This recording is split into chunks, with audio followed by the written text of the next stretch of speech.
Listen to me. The modern man is weak in one deadly way, not because he lacks talent, not because he lacks dreams, not because fate has cursed his name. He is weak because his mind never rests. He grips, he chases, doubles life to obey him.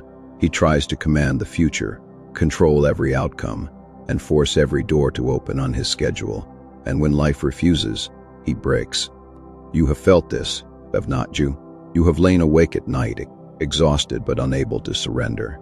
You have worked, pushed, planned, and still felt as if something invisible stood in your way. You have wanted peace, but lived in tension. You have wanted success, but lived in fear. You have wanted abundance, but thought like a starving man at the gate. And so I tell you this now, as Marcus Aurelius would speak to the crowd, not with softness, but with truth. What you call manifestation often dies in the hands of desperation. You do not receive by panic. You do not attract by force. You do not rise by inner chaos. You rise when your mind becomes ordered. You rise when your spirit becomes disciplined. You rise when you stop wrestling the universe and start ruling yourself. Before we go deeper, stand with this channel. Subscribe now and join a brotherhood of people refusing weakness, refusing self-pity, and choosing mastery. And as you listen, leave this in the comments. I release force. I choose discipline. Tonight, I will show you what most people will never understand. I will show you why the restless mind repels the very life it seeks. I will show you why calm is not laziness, but power. I will show you why detachment is not indifference, but strength. I will show you how to think, move, and act so that opportunities, clarity, and inner peace begin to gather around you. This is not fantasy. This is not empty self-help. This is not the language of wishful thinking. This is Stoic law. When your inner world is disciplined, your outer world changes. When you stop begging life for permission, life starts responding to your presence.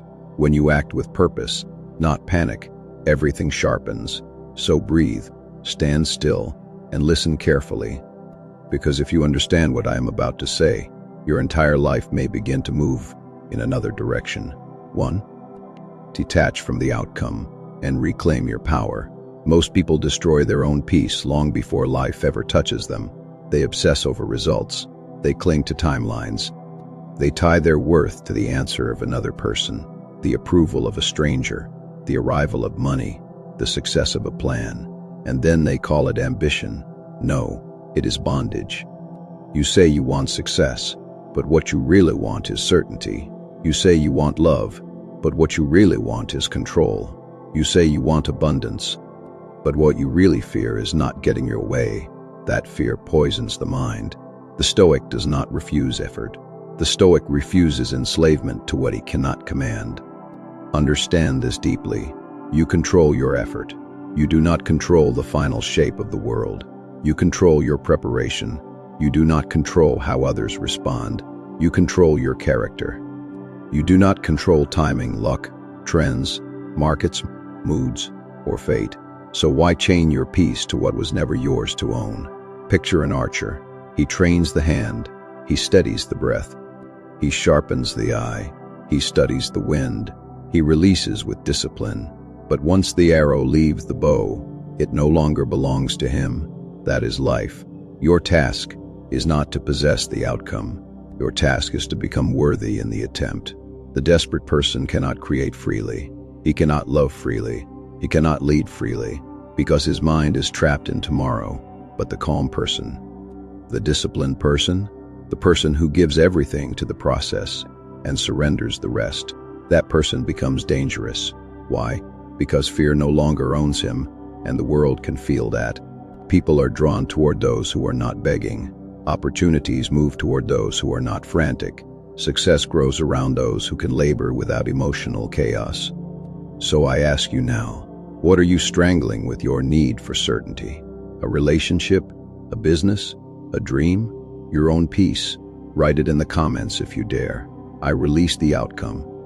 Because the moment you release the chain between your peace and your prediction, you become free enough to win.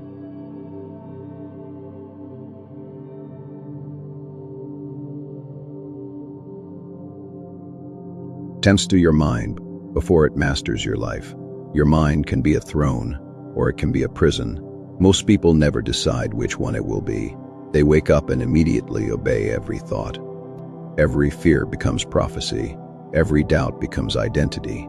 Every obstacle becomes proof that life is against them. They do not lead the mind. They are dragged by it. One bad day and they say, "My life is falling apart." One rejection, and they say, "I am not enough." One delay, and they say, "It will never happen for me." This is how weak thinking builds a weak life. The Stoic sees differently. He understands that the first assault of suffering often comes, not from the event itself, but from the meaning we attach to it.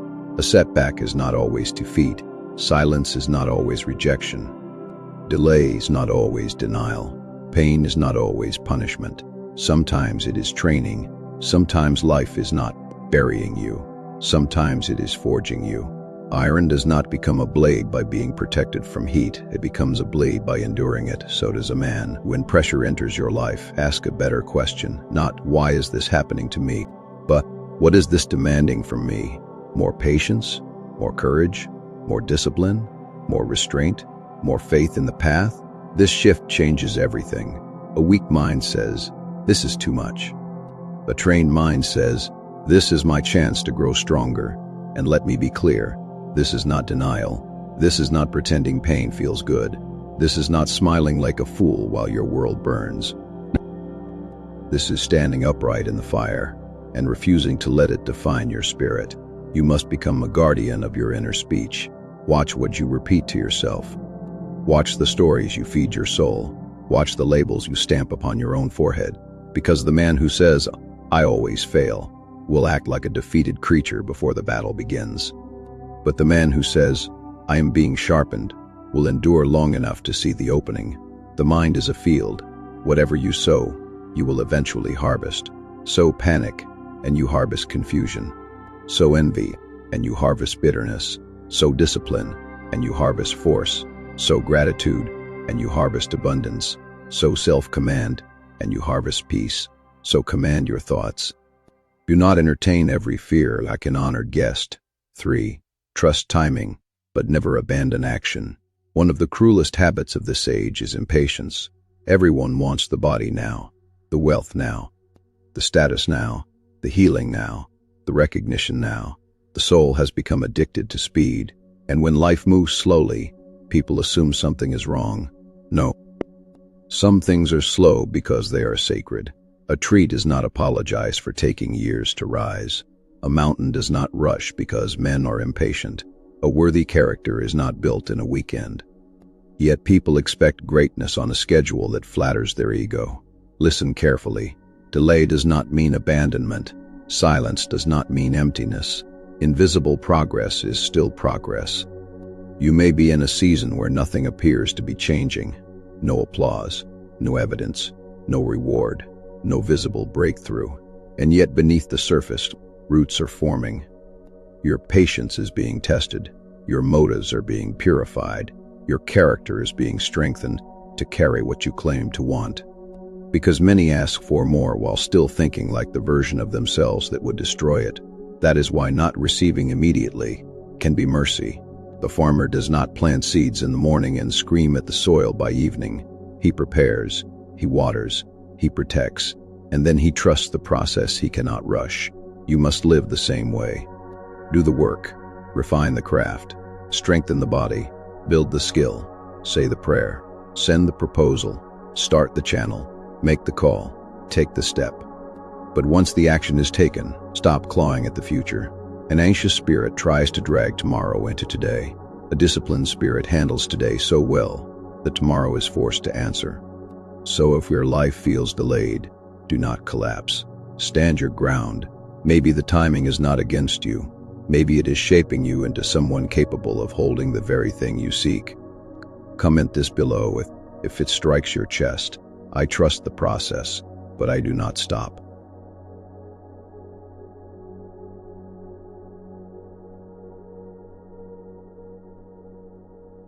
4. Stop chasing like the hungry. Start moving like the called. Desperation has a smell. People can feel it in your words. in your messages, in your choices, in your silence, in the way you rush toward what you fear losing. And desperation corrupts judgment. It makes people apply for things that insult their worth, stay in relationships that drain their soul, say yes when they should say no, pretend, over-explain, perform, beg. Why? Because they are acting from lack, not from purpose. Purpose is different. Purpose does not thrash. Purpose does not crawl. Purpose does not panic. Purpose is measured. Purpose is clear. Purpose knows why it acts. The weak man says, I must get this, or I am nothing. The strong man says, I will act with excellence, and what aligns will come. That difference is everything. If you pursue work from fear, you will feel small in every room. If you pursue love from loneliness, you will tolerate what dishonors you. If you pursue wealth from inner emptiness, then even success will not calm you. The Stoic path demands another foundation. Know your values, know your standards, know your mission, then move. Not like a beggar chasing scraps, like a builder laying stone. The world respects centered energy, not arrogance, not vanity, not coldness, centered energy. The person who is rooted in self-command becomes magnetic because they are not easily shaken. They do not lunge at every opportunity. They do not collapse at every setback. They do not betray themselves for temporary approval. That is power. So before every major action, ask, am I moving from purpose or from fear? Am I reaching because I am called or because I am empty? Am I acting from vision or from panic? Slow down long enough to hear the answer. Because the life you want will not be built by frantic energy. It will be built by clear intention repeated with discipline. 5. Release the illusion of control. Control is the addiction of the anxious mind. It wants guarantees. It wants obedience. It wants certainty from a world that never signed such a contract. So it tries to manage everything. The opinions of others, the moods of others, the pace of results, the path of events, the image it presents, the meaning of every delay, and the result, exhaustion, bitterness, fear. Life is not conquered by gripping it tighter. Many times it is understood only when you stop trying to bend it. Hear me clearly. You are responsible for your choices. You are not sovereign over reality. You can train. You cannot dictate the outcome. You can speak honestly. You cannot force understanding. You can love with integrity. You cannot command another heart. You can prepare with excellence. You cannot legislate the timing of fate. This is not weakness. This is maturity. Immature people believe power means controlling everything. Wise people understand power means controlling themselves while meeting reality as it comes. Imagine entering a crucial moment already strangled by fear. You have prepared. You have studied. You have done the work. But now your mind begins its foolish ritual. What if I fail? What if they reject me? What if I embarrass myself? What if this closes every door? And in trying to control a future you cannot see, you ruin the present you actually possess. How many times has your fear of losing made you perform beneath your true level? This is why letting go is not a luxury. It is a weapon. The calmer you are, the clearer you become. The clearer you become, the better you move. The better you move, the more life opens. So let go of this childish fantasy that peace comes after control. Peace comes after surrendering what was never yours, not surrender of effort, surrender of illusion.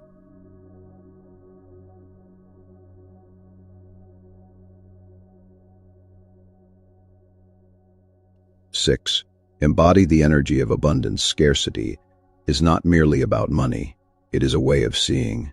The scarcity mind enters every room believing there is not enough time, not enough love, not enough opportunity, not enough room at the top, not enough hope left for them.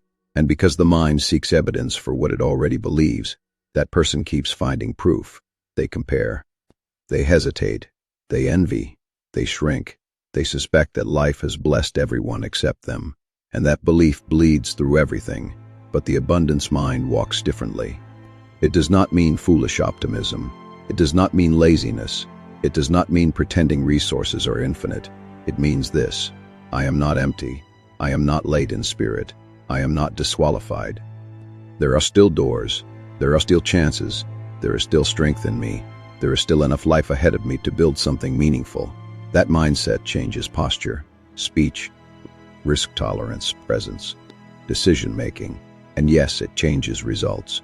Because the person who believes there is still possibility will keep acting long after the fearful have quit. Gratitude is one of the gateways to this state, not soft gratitude, not decorative gratitude. I mean hard gratitude, warrior gratitude. The kind that looks at a difficult life and still says, I have breath, I have a mind, I have today, I have a chance to act, I have lessons my former self could not see, I have enough to begin. That person is no longer poor in spirit, and when your spirit is no longer poor, your actions stop carrying the desperation of a starving man. The artist with scarcity says, no one will care. Space is too crowded. My chance is past. The artist with abundance says, I will sharpen my gift. Keep creating, keep learning, and my path will reveal itself. Which one lasts longer?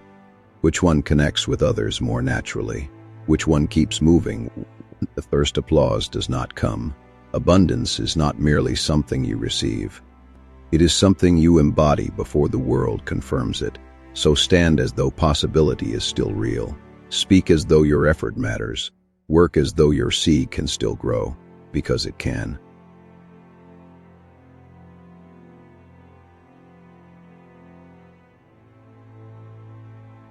Seven, take aligned action, then let life breathe. Here is where most people fail. They either do nothing and call it faith, or they force everything and call it discipline. Both are errors. The Stoic path is sharper. Act, but act in alignment. Work, but work without panic.